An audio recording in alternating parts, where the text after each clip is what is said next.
आज बात करेंगे इंडियन काउंसिल्स एक्ट 1861 की। इंडियन काउंसिल एक्ट 1861 के बाद से रिप्रेजेंटेटिव इंस्टीट्यूशन की शुरुआत हो गई। रिप्रेजेंटेटिव इंस्टीट्यूशन मतलब लॉ मेकिंग प्रोसेस में इंडियंस को शामिल करने लग गए। वॉइसरॉय जो थे वो अब नॉमिनेट करेंगे अपने नॉन ऑफिशियल मेंबर्स की लिस्ट में इंडियंस को।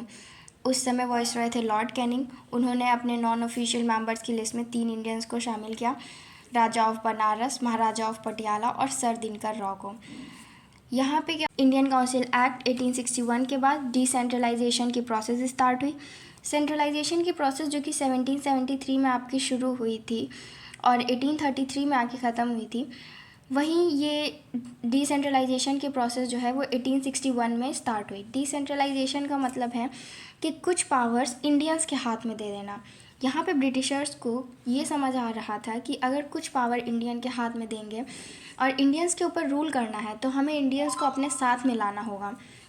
जो लेजिस्लेटिव पावर थी बॉम्बे और मद्रास प्रेसिडेंसीज की, उनको भी वापस कर दिया गया। It made provision for the formation of the legislative council.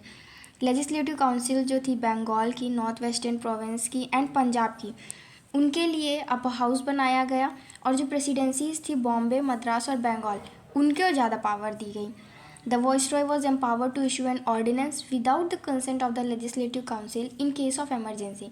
अब एमरजेंसी के केस में वाइसरॉय के पास ये पावर थी कि वो लेजिस्लेटिव काउंसिल के बिना कंसेंट के ऑर्डिनेंस पास कर सकते हैं।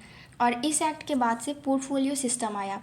पोर्टफोलियो सिस्टम के अंडर ये था कि अलग अलग लोगों को अलग अलग पोर्टफोलियो दे दिया जाता था, यानी एक या एक से ज़्यादा डिपार्टमेंट्स दे दिए जाते थे। और ये सिस्टम लॉर्ड कैनिंग लेके आए। जैसे कि आज के समय में अलग अलग मिनिस्ट्रीज़ होती हैं अलग अलग मिनिस्टर्स के पास, उसी तरीके से ये पोर्टफोलियो सिस्टम काम करता था।